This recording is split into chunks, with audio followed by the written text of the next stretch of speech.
ॐ सदाशिवसमारम्भाम् शिवसमारम्भाम् शङ्कराचार्यमध्यमाम् शङ्कराचार्यमध्यमाम् अस्मदाचार्यपर्यन्ताम् अस्मदाचार्यपर्यन्ताम् वन्दे वन्दे गुरुपरम्पराम् गुरुपरम्पराम् ॐ सहना भवतु सहनावतु सहनौ भुनक्तु सहनौ सह भुनक्तु वीर्यं सह कर्वावहै वीर्यं करवावहै तेजस्विनावधीतमस्तु मा विद्विषावहै तेजस्विनावधीतमस्तु ॐ ॐ शान्ति शान्ति शान्ति शान्ति शान्तिः शान्तिः। Om Tat Sat. Om Namah Shivaya. Om Shiv. Om Namah Shivaya. Om Namah Shivaya. So we will continue with where we left off. This was Anuvaka number 3. So please unmute yourself and chant with me. Iti ma mahasagam hitaha इति मा महासगंहिताः महासंगोहिताः ya evameta mahasagam hita य एवमेता एवमेता महासगंहिता महासंगोहिताः vyakhyata veda व्याख्याता वेद व्याख्यातवेद sandhiyate prajaya pasubhihi सन्धीयते सन्धीयते प्रजया प्रजया पशुभिः पशुभिः brahma varchasena nadhyena ब्रह्मवर्चसेनाध्ययन ब्रह्मवर्चसेनानाद्येन suvarnyena lokena. सुवर्णेन वर्णेन Loken Loken Okay.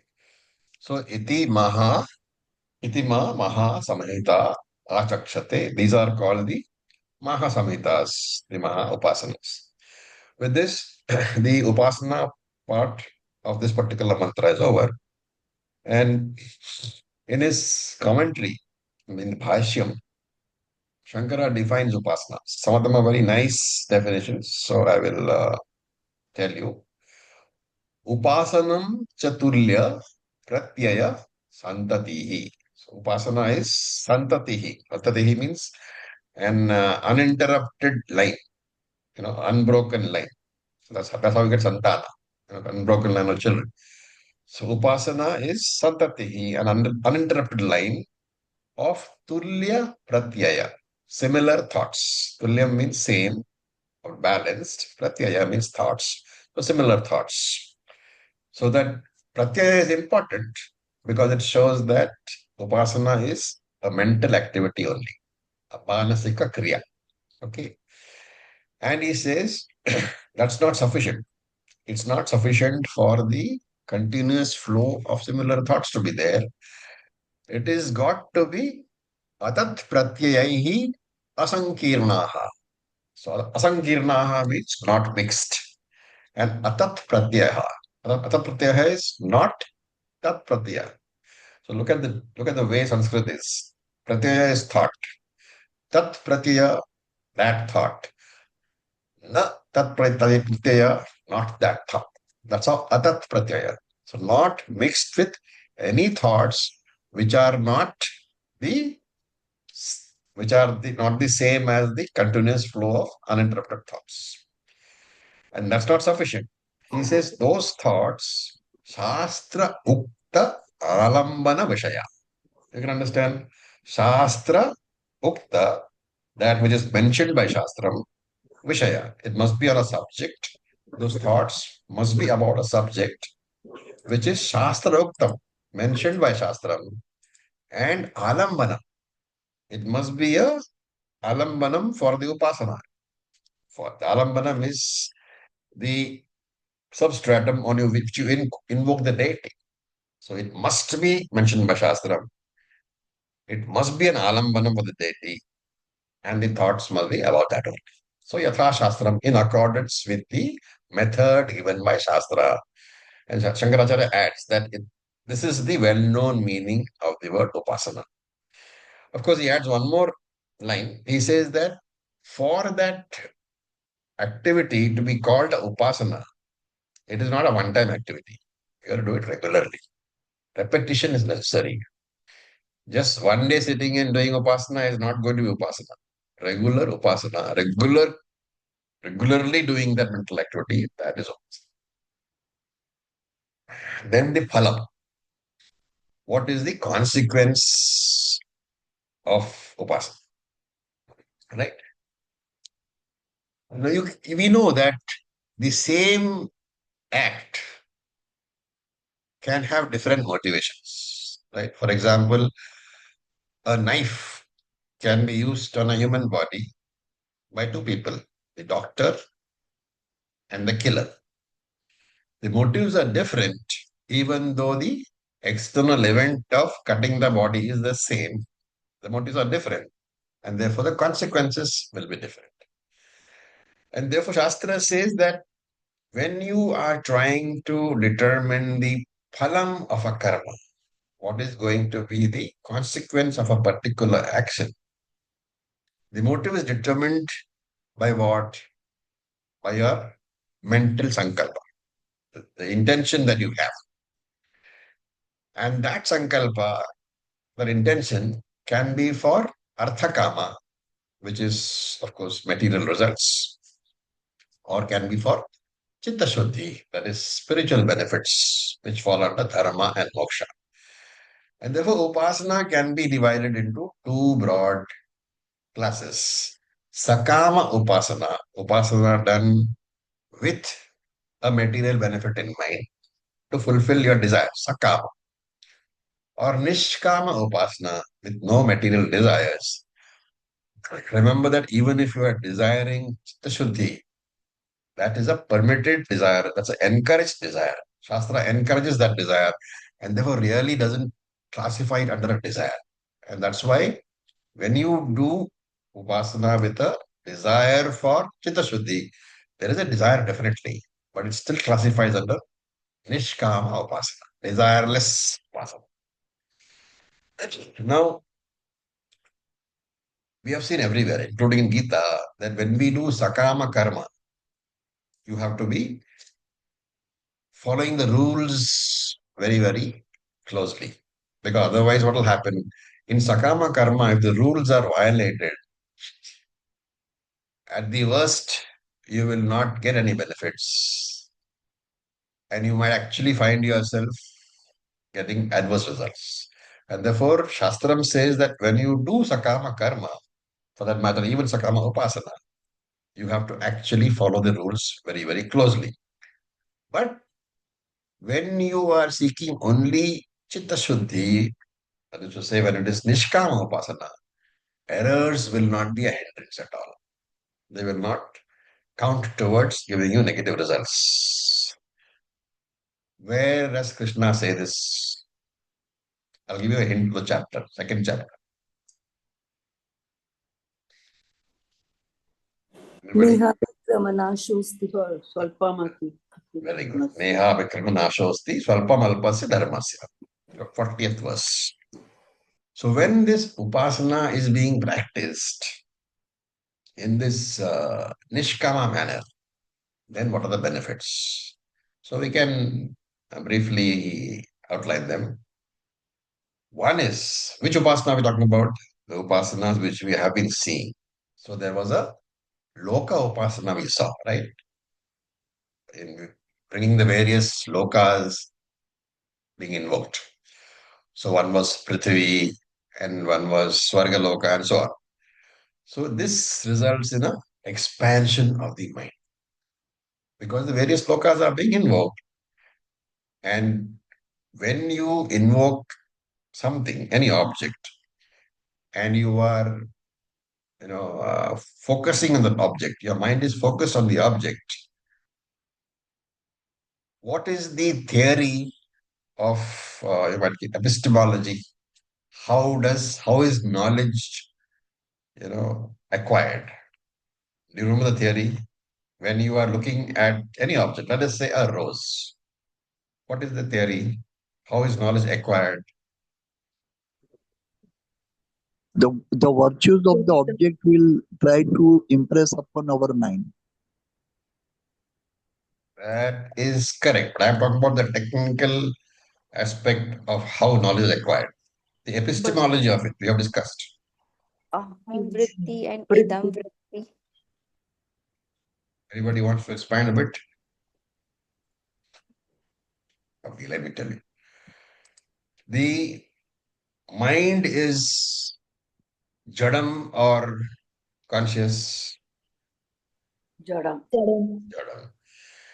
Now, Shastra says that when you are, let us say, looking at a rose, right, or focusing on a rose, what happens? The mind flows out. Now you're looking, so the sense organ is the eyes. So Shastra says the mind flows out through the eyes and envelops the rose, right? And then simultaneously, what happens? The consciousness, the reflected consciousness that is in the mind. So when the mind flows out, there is a vritti, right? Vritti really means function. So the function of the mind, the thought that flows out, which has already got reflected consciousness, first it envelops the rose.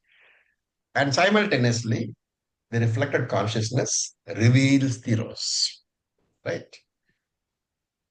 There are two words which are used often, vritti vyapti Phalavya.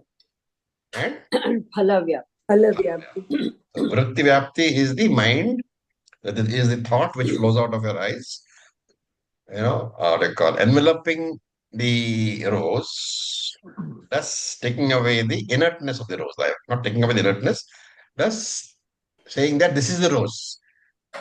The vritti has taken the form of the rose, but what it is will be known to you only when the reflected consciousness comes into play. That is a phala vyapti. So vritti vyapti and phala vyapti, there are two processes when you get knowledge of anything, any object. Now, here what is happening? You are invoking the loka. So your mind is enveloping what? The thought is enveloping what? That object. That object. If you are invoking, let us say, Bhuloka, what are you doing? The thought is enveloping the Bhuloka, right? So the mind assumes the form of the object. Bhuloka is very big. So is Vargaloka. So this, the what do you call, consequence is what? The phalam is what? Expansion of the mind. Because the mind is beginning to accept huge objects as its, because it's enveloping that. And then the phalavapti reveals the mind, right? That is why if you see, I don't know how many of you got very old houses. Anybody got very old house or lived in a very old house? Yes, we still live in a very old 100 more Very than house. So how big are the pillars? Yeah. Pillars are big. How high is the ceiling? Everything is big. Mm. Everything is Mm. big, right? The whole idea was that your mind should be accustomed to accepting huge things. Pillar temples were huge, and that's the idea. So here also, this is the same idea that you are invoking the lokas. And in that loka, because the lokas themselves are very big, your mind is expanding. So the first phalam is expansion of the mind. Secondly, you are meditating upon the universe, right? The Vishwarupam, the totality of the universe. And you develop a reverence for that universe because it becomes sacred for you. Right? Earth becomes sacred for you. Prithvi Devata becomes sacred for you. And that is why, there is a very nice custom. I don't know how many people follow it. When, of course, this was relevant in the old days because you used to, when you got off the bed, you put your foot directly on the ground, right? And there was a prayer. What was the prayer? something Kara Madhya types. So you are saying that I am putting my foot on you, Mother Earth. O Devi, Mother Earth, please forgive me. It is sacred for you, right? You are developing reverence for everything. And this reverence, once you understand that everything is sacred, this reverence is what makes you uh, see the vision of Vishwarupam, of everything as the body of the Lord. So first is expansion of mind. Second is having reverence or devotion for everything, including the universe. And third, because of this, every object which you bring into your meditation, right? So sun, moon, stars, mother, father, the book itself, the teaching itself, you develop reverence for everything. And you are able to focus. So the third thing is when you like something very much, the attention span becomes longer. You are able to focus without any distraction. So the third is that you develop a very strong attention span. Then what are you doing? You also meditate upon your own organs, on your body, and therefore you develop reverence for your own body. And that's why Devo Devalaya Proktaha.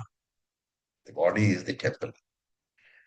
So because of this Nishkama Upasana, and because you are invoking Vishwarupa Ishvara, what are the benefits? Chitta Shuddhi, that is a mind which is free from disturbances. Chitta Ekagrata, a mind which is able to focus on one object. Chitta Vishalata. What does Vishal mean? Huge, big. Huge. Chitta Vishalata. The mind becoming capable of accepting huge objects, or mind itself becoming huge. Chitta Vishalata. And Chitta Naischalyam.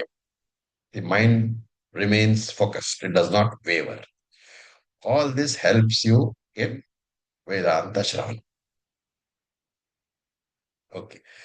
So what are the benefits of the Upasana? It says, Sandhyate Prajaya Pashubi. Right? The person, Sandhyate, is blessed with what? Prajaya, with progeny. Pashubi, cattle. And in the old days, cattle was the same as wealth. So you have to take it as he becomes very wealthy. Brahma Varchasena. Brahma Varchasam is the glow on you because of having studied the Vedas, the spiritual glow. And Annadiyena, you get food which is good for you, agreeable to you, tasty. And this is follows the same principle as any upasana. Yatha yatha upasate tadeva bhavati. The phalam is always in accordance with the upasana. So if you are meditating upon the lokas, your mind will expand. Right? That kind of phalam. If you meditate upon Ishvara as jnana swarupam, the very embodiment of knowledge, your mind for the phalam jnana. You will get jnana. You are not directly, you have still to go to a teacher. Your mind will become capable of absorbing that jnana. If you meditate upon Ishvara as an embodiment of strength, then you get balam, shakti. And here in this case, since the upasana is a combination, sandhi, right? It's a sandhi upasana. Therefore, he will get a combination of whatever has been meditated upon. So, adhyam annam, food which is nutritious. Adhyam means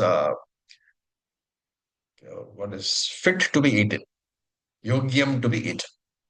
Adana yogyam, food which is fit to be eaten, which is good for you, which will make you strong and also will not upset you.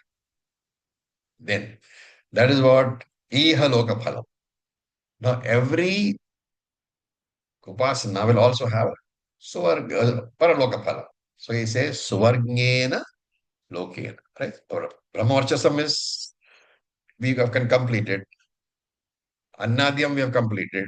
Now it is suvargena lokena. This is the paraloka phalam. We will move to the higher lokas. Of course, depends upon the quality and quantity of the upasana. So also how well it was done. So depending upon that, it will be Bhuvarloka or Suvarloka or Swargaloka, whatever. Okay. What about Prajaya Pashubihi? This Upasaka, we have said he is doing Nishkama Karma. Then why Prajaya Pashubihi? Why children and wealth?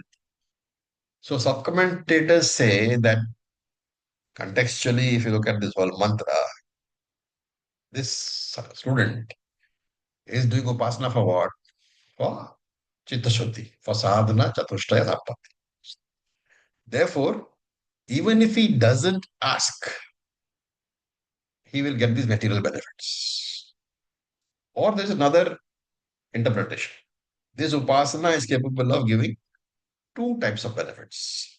As sakama upasana, it will be prajaya pashubihi, wealth and children.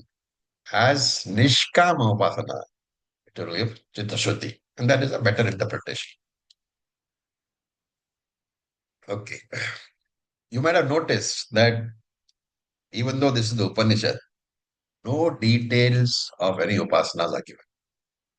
There's only this is the upasana, right? Or meditate upon this loka. How to do it, that is not given. And that's because these, as a result, actually, these upasanas are no longer in use because they have been all replaced by Puranic upasanas. You find many upasanas in Puranas, in the Bhagavatam, and so on. And therefore, we are studying all this for what purpose? Because we should know what were the Vedic upasanas. Right? With this, the third Anuvaka is over. Please note that only the first upasana is over. It is the third Anuvaka, but only the first upasana is over. Now I will request Rituji to and Nirveshji to chant the fourth Anuvaka. Om Acharyaji. Om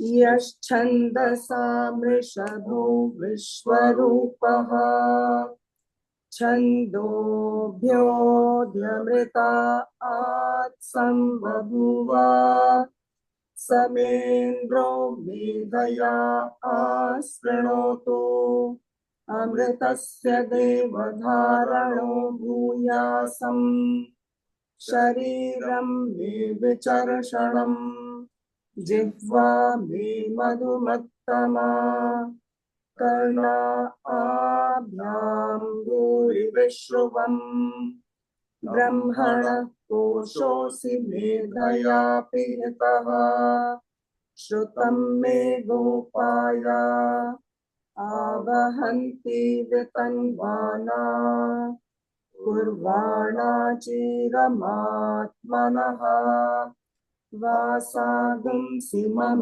गावश्च अन्नपाने च सर्वदा ततो मे श्रियमावह लोमशां पशुभिः सह स्वाहा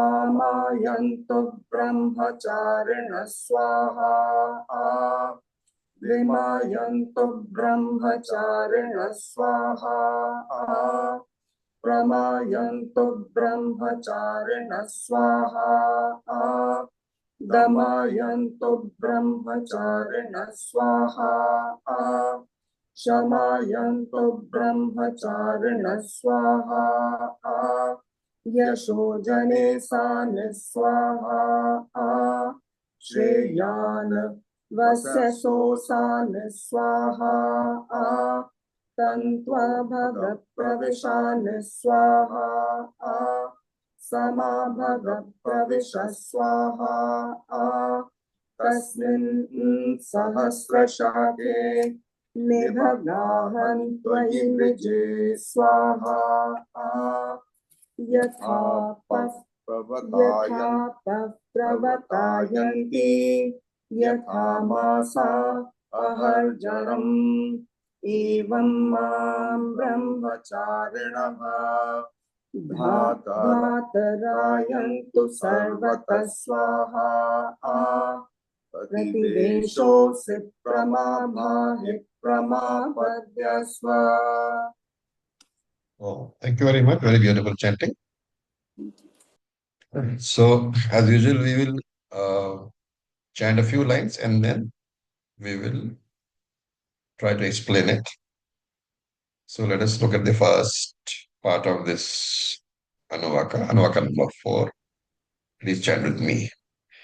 Yash chandasa mrishabho vishwarupaha यश्छन्दसां वृषभो वृषभो विश्वरूपः विश्वरूपः छन्दोभ्योऽध्यमृतात् सम्बभूव छन्दोभ्योऽध्यमृतात् सम्बभूव समेन्द्रो मेधया स्पृणोतु समेन्द्रो मेधया आस्पृणोतु अमृतस्य देवधारणो भूयासम् मृतस्य देवधारणो भूयासम् शरीरं मे विचर्षणम् शरीरं मे विचर्षणम् जिह्वा मे मधुमत्तमाः जिह्वा मे मधुमत्तमा कर्णाभ्याम् भूरि विश्रुवम् नाभ्यां भूरिविश्रुवम् विश्वरूप विश्रुवम् विश्रुवम् ब्रह्मणकोशोऽसि मेधया पिहितः ब्रह्मणः कोशोऽसि मेधया पिहितः श्रुतं मे गोपाय श्रुतं श्रुतं मे मे गोपाय गोपाय आवहन्ति वितन्वाना वहन्ति वितन्वाना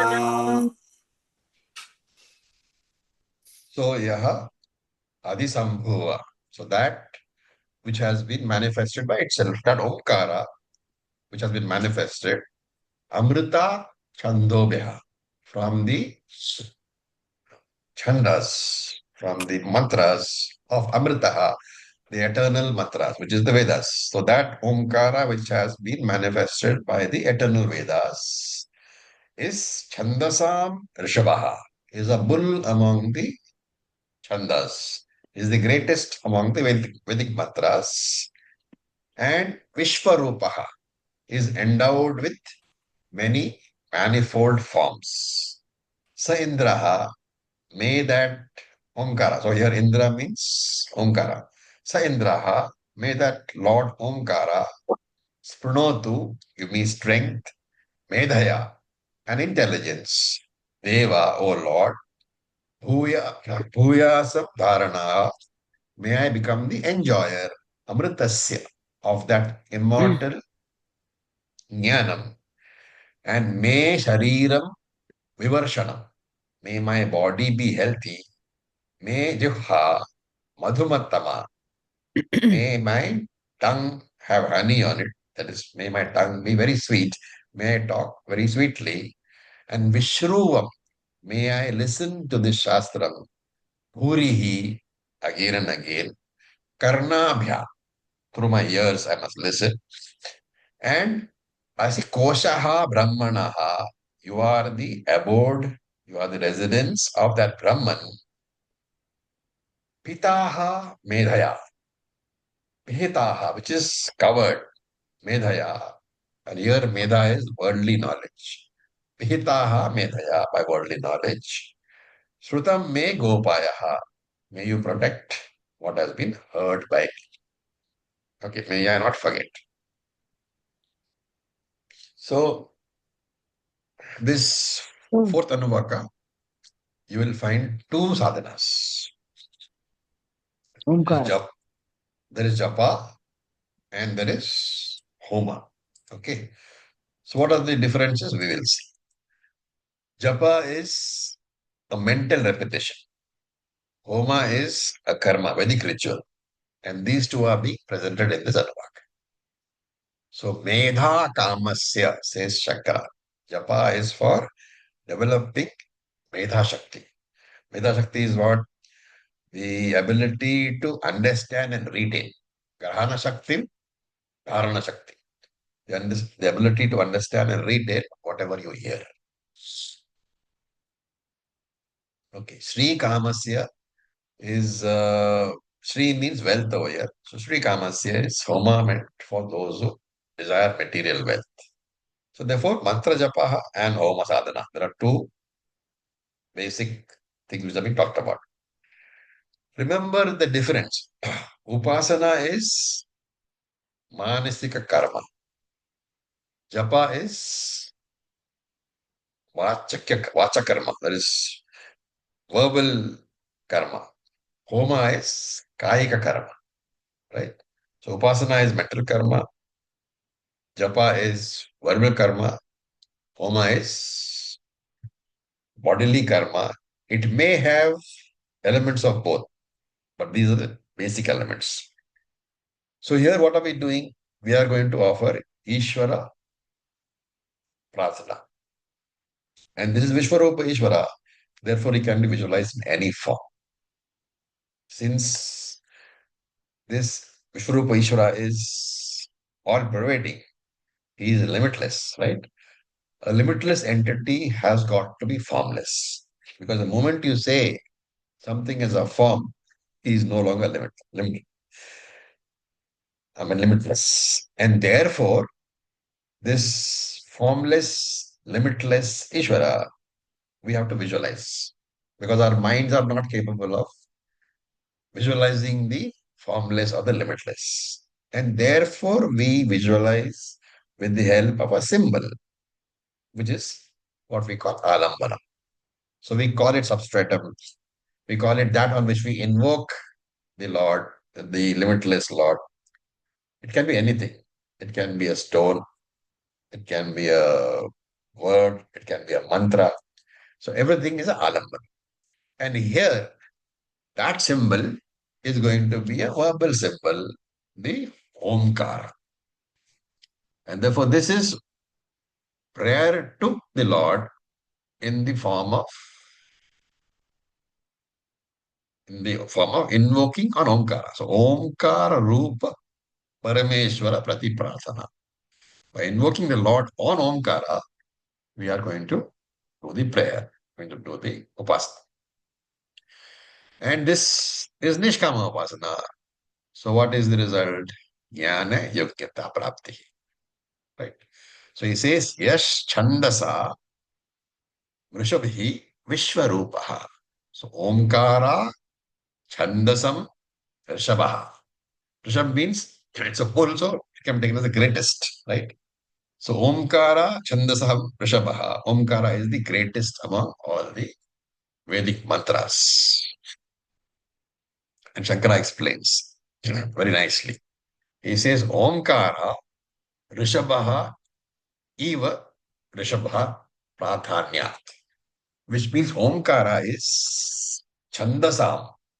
And Shankara says Chandasa should be taken as Vedas. Among all the Vedic mantras, Omkara is Rishabha Eva. So the original mantra says Rishabha, bull. Shankara adds Eva, is like a bull. You are not to take the Omkara as being a bull. Like a bull means what? Predominant. Like a bull. And therefore, he says Omkara is the predominant mantra among all the Vedic mantras. We saw this in Bhagavad Gita also. You remember the depiction of Omkara as the greatest among all the words. Chapter 11. Chapter 10. What's the word? Giramasmi Ekaksharam. ekakshara. Right. You have to be able to switch quickly. That's why Gita is done first. And we do Gita several times so that we are able to connect when we do the Upanishads. Then Shankara says that this Omkara, it pervades all the Vedic words. Because Omkara is the very Upadana Karanam of the entire Shabda Prapancha. That we know, right? Omkara is taken as a very material cause of all the words. And why is a Vedic mantra called a Chanda? Now that's Shankara gives a meaning, which is a nice meaning.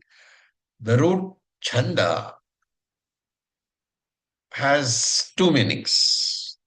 One is Chandayati, that which pleases a person. And the other is Chandayati Rakshati, that which protects me from samsara. So the word Mantra means what? Very famous quotation. Mananat trayate iti mantraha. That which by repeating in your mind protects you from samsara. So therefore, if you add these meanings, the word Omkara or the mantra Omkara, it serves as shield to protect you from worldly problems. Kavach is a shield, kavacham, right? Now, what is the Omkara's origin? So we have seen this from the Vedas. The Omkara mantra has been extracted, like extracting butter from milk. And how was this done? We saw this where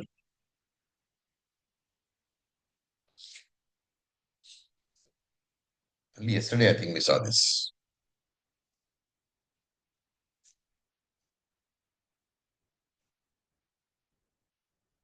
Guys, nobody was there in Chandogya class yesterday. Chandogya, yeah. So where do you see this? And So Brahmaji wanted to know the essence of the three worlds. What was the essence of three worlds? Rig, Yajur, Sama. And then he wanted to know the essence of that, right? Anyway, so basically extraction of the essence of the three worlds by Brahmaji, you know. So Bhur, Bhuvasvaha, all that. Remember? And from there he extracted Padar and he got Omkara. Oh. So remember that Omkara is the condensed version of the three Vedas.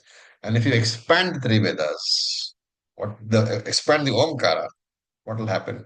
You will get the three Vedas. And that's why it says Chandogya Amrita. Omkara came from the three Vedas only. Okay. And that's why Omkara is called Vishwarupa, because Veda is supposed to be everything. And therefore, since the Veda is Vishwarupa, Omkara is also Vishwarupa. Every Vedic mantra can be condensed into Omkara. And so Shankara says, just as Vishwarupa appears as the entire creation, just as the Lord appears as the entire creation, in his Vishwarupa avatar, Omkara alone appears in all the Vedic mantras. And then what? Saha Indraha. That Omkara which I see is the Lord himself. So Indra, as I said here, is Ishvara, not the Indra Devata. And Sprunotum, may he strengthen me by giving me certain qualifications, which are Medha Shakti, so Grahana Dharana Shakti, the capacity to grasp the teaching, to able to understand the teaching clearly, and not only that, to retain the teaching. So here, Medha means Grahana Shakti as well as Dharana Shakti. You have to be able to understand the teaching, and that teaching is, even though understood, is not going to be able to help you at all unless you retain. Therefore, He Deva, Omkara Rupa Parameshwaraha, Dharana Bhuyasa. Let me be the Dharana, possessor. Let me retain what? Amritasya, that knowledge which has been given by you. So, Amritasya here has to be understood as Atma Jnana. So, whatever Atma Jnanam I get from the teaching, let me not only understand the Atma Jnanam, let me know that I am Atma. And not only know, let me remember that I'm Atma all the time. So, in short, let me become a Jnani. And that is not sufficient, right? Me Shariram Vicharshanam. Vicharshanam means free of any bodily ill health. So, let my body be healthy. And Jivha me Madhumattamaha. It's a very beautiful little line. Let my tongue be coated with honey. Not literally honey, which means let my tongue be sweet. Whatever I say, whatever the words which are generated by my tongue, Let them be like honey so they don't hurt anybody. Right?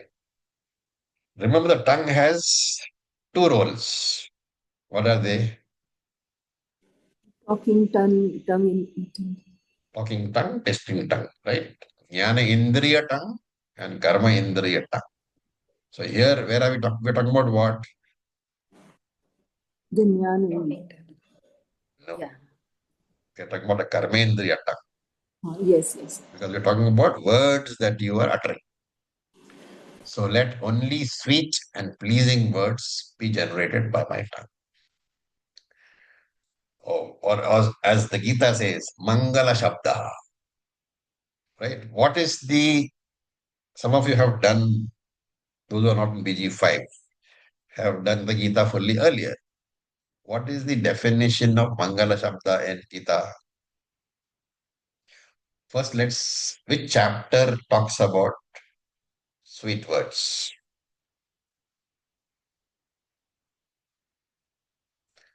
Okay. None of you have done the earlier Gita? BG4, BG3. All right. So, the 17th chapter of the Gita, it mentions four, criteria which make a word, which make your speech pleasant, Mangala. So, they should not be hurtful, right? You should choose your words carefully. And not only that, it's not just sufficient to choose careful words. The delivery, that is the tone of the voice, as well as the speed of delivery, it should be such that stress is not created. That's number one. Unhurtful words, pleasant words. Then the second is almost the same. It should be pleasing, gentle words, and that which means that you should be uttering more words which are appreciative of others than critical words. Your general vocabulary should be more of appreciating words than critical words. It doesn't mean that you can never criticize. But what is the rule for criticism? Anybody who has ever run an organization would know the rule for criticism. What is the rule for criticism?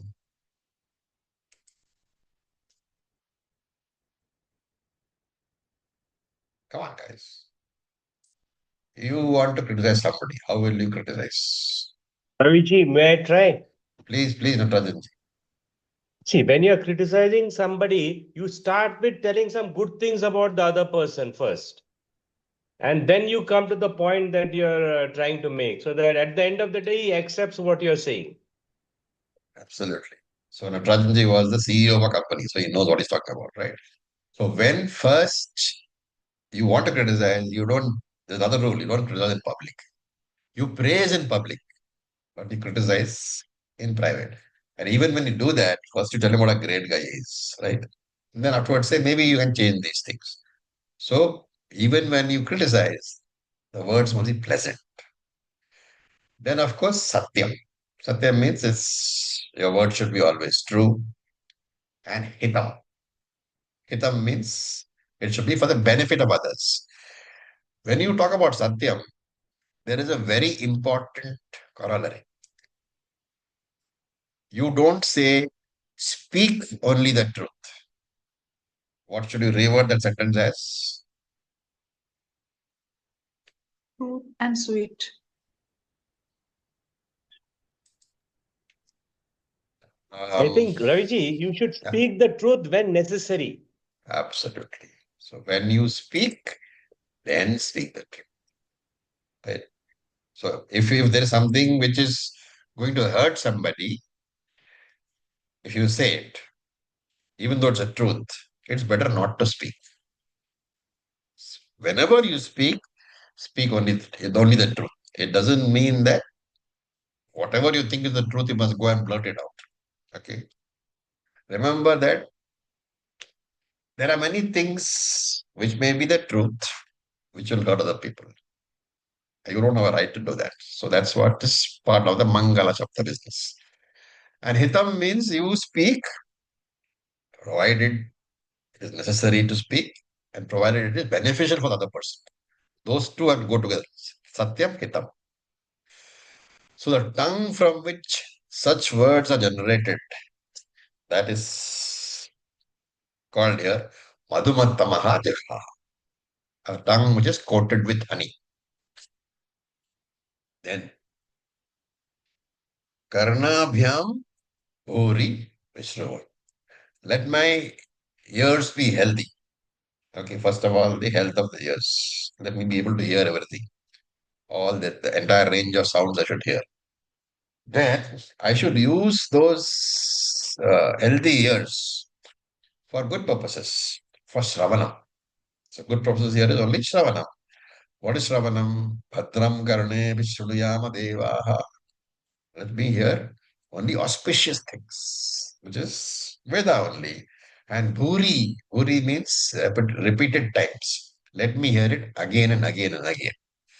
So this will mean that let me do Shravanam properly until I get Jnana Yogyata or Jnanam. Then what else was there?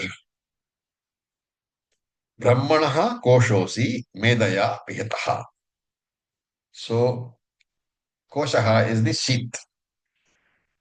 So you are the sheath which is covering Brahman. Brahmanaha koshosi medaya pihataha. How can you say that Brahman is covered? Because Brahman is everything. So this has to be understood carefully. By inquiring into the word Omkara, you will arrive at the essence of Omkara, which is nothing but Brahman. So superficially, you see Omkara, you perceive Omkara, but you have to know that Omkara is Brahman. Omkara vichara dvara Brahma praptum shakyate. Through entering into an analysis of Omkara, you can discover Brahman, and therefore you can discover that you are that Brahman. So you can ask, how can Omkara analysis lead you to Brahman? So we have seen this in Mandukya Upanishad, right? Omkara is covered and hidden. Therefore, one has to discover. And Medaya Pihitaha. So Medaya here is not the Shastric discrimination. It means the Anatma Jnanam. So Medaya Pihitaha. That Brahman is covered, Pihitaha, by Medaya, by Anatma Jnanam alone. Knowledge of the world, your extrovertedness, and your moving towards the world, that is the very covering for Brahman.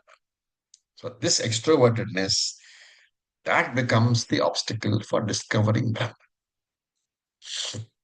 And Shrutam me Gopaya. When I sit in class and whatever the teacher tells me, let me understand and let me retain.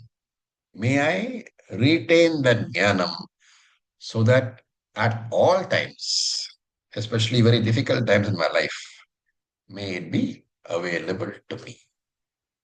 Right? So with this much, the japa sadhana is over. Right? You will see that there's another portion also, right? So that also we have to chant. So we will chant that, and then we will try to see if we have enough time for part of that. Om Acharya, so Yeah. you talked about two things, that Manasika and Bachika, two part in the Yeah. beginning, and Hello. so here this Omkara apart Manmohan, I'm sorry, we can't hear you. Can anybody make out what Manmohan has said? No, Acharya. No, Acharya. The connection is very bad. I'm very sorry. Can you put it up in the group? I'll Symbol explain to later. be meditated and then verbally also chanting Omkara. Okay. That's the only portion I Okay, heard, Ajahn. verbally chanting Omkara. Okay, no. Abhimanyu, I think it's better that you can put in the Yes, group Acharya. later Is it and I better will now? explain. Slightly better now, yes. You want to try again?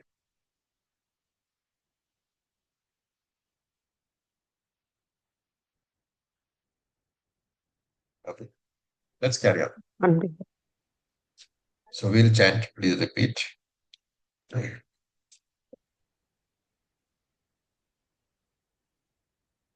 Avahanti vitanvana आवहन्ति वितन्वाना kurvachiramatmanah कुर्वाणाचिरमात्मनः vasagamsi mama gavascha वासागंसि मम गावश्च annapane cha sarvada अन्नपाने च सर्वदा tato me shriyamavaha ततो मे श्रियमावह lomasham pashubhis sah swaha. लोमशां पशुभिः सह स्वाहा Okay, I'll just mute you all and let's see if they can do part of this just now. So tataha, thereafter, avaha me shriyam, bless me with wealth. And avahanti achiram vitanvanaha, which will be immediately increased, and kurvana sarvata, and will be preserved forever. And also vasamsi atmanaha, give me clothes, chagavaha, as well as cattle. Cattle is again wealth. Annapane, food and drinks. Lomasham. Lomasham literally means animals with wool on it. So sheep and stuff like that. And Saha Pashubihi, along with other animals like cows and bulls, Mama, for me. Swaha. Swaha indicates that the mantra is being used in a homam. Okay, the Swaha is the offering. So you can chant the mantra without the Swaha also, but Swaha means that the homam is being conducted. And if you look at the first word, it is avahanti, and therefore this homam is known as avahanti homam. And this homam begins here. So I said earlier that there was japa and homa.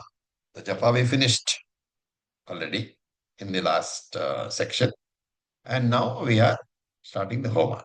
So the homa begins from here and goes up right to the end of the section. Okay. Therefore, what is this? This Yajamana, the seeker, asking for in the Homa, he's asking for Dhana Prapti, wealth, Chitta Shuddhi Prapti, Yogyata, Jnana Yogyata, Jnana Prapti, knowledge itself, and Shishya Prapti. He's asking for students also. Okay, so as we go through the section, we'll see this. Now, Dhana Prapti. Why does he ask for money? Because Karma Yoga is in the form of my contribution to society, right? And more often than not, my contribution to society requires money. So karma yoga anushtanam requires dhanam. How will you explain that? Every homa involves a lot of material which is to be done. So Yeah. we Also have remember that karma yoga is a broader term. So any, assistance, any support that you provide to society, old age homes, whatever, all requires money. Therefore, you should have money, right? Then, what should be the natural progress from karma yoga? What is the net result of karma yoga? should be Should get Chitta Shuddhi. Chitta Shuddhi. And therefore, the second one is Chitta Shuddhi. So, Dhana Prapti, getting money, doing all the karma necessary, coming to Chitta Shuddhi, and by using that Chitta Shuddhi for Shravanam Mananam, what should happen? Jnanam should come. So, Grihastha Ashram, remember, you have been successful as a Grihastha Ashrami only if you have got knowledge. Until then, you are in Grihastha Ashrama, but you are a sadhaka. When the knowledge comes, then you have completed your ashrama, ashrama journey. So, during Grihastha Ashrama, how will you know that your effort at Chitta Shuddhi is being successful? If you suddenly begin asking the right questions, why am I here? What am I doing here? Is there something more than this? Should I be going and studying the scriptures? Should I go and see a guru? If you do all this, that is your next stage, which is Jnana Prapti. Once you have got the Jnana, what should you do?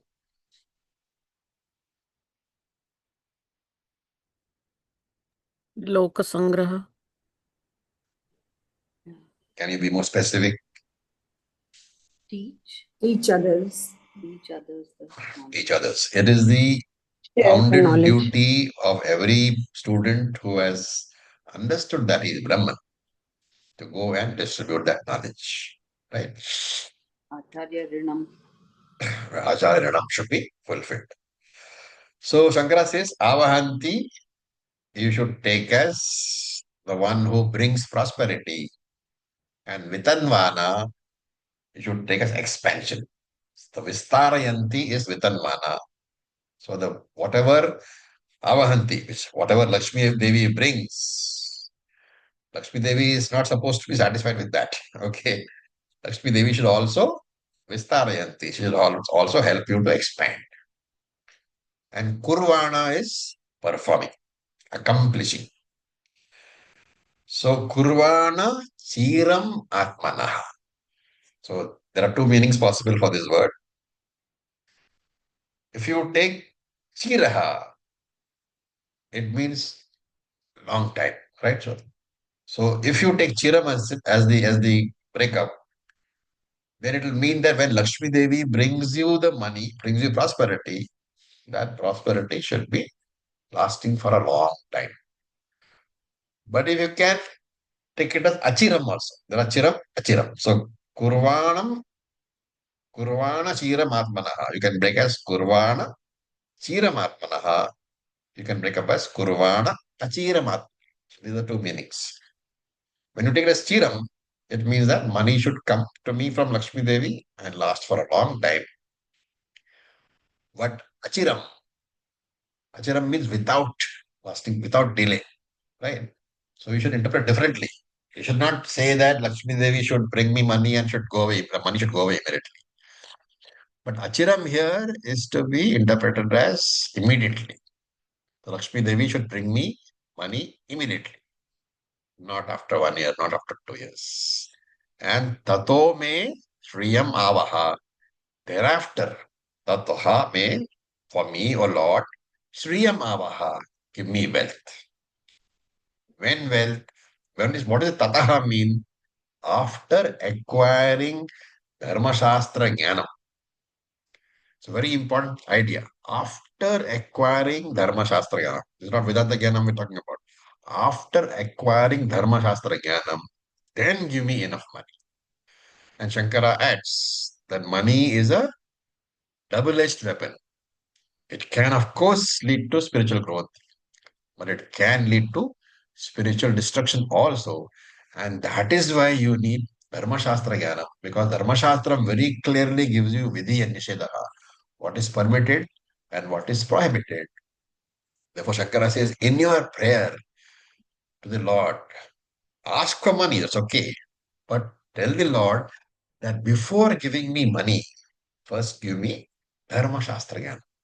Therefore, Tataha here means Dharma Shastra Jnana Anantaram. After getting Dharma Shastram, then only I should get money. And Shankara writes a very beautiful line in his commentary. Amedasohi Shriya Anarthaya Eva Yati. Amedasohi, for the one who does not have the maturity, the wisdom which comes with Dharma Jnana, Anarthaya Eva Iti. Sri Anarthaya Eva Iti. Sri wealth becomes a source of endless troubles. Very beautiful sentence. Needs to be constantly remembered. That is why when we enumerate the Purusharthas, how do we say Dharmartha Kama Moksha? Dharma comes first, the rest always should be on the foundation of Dharma. So with this, we'll stop for today. Any questions? Om Acharya, Yeah.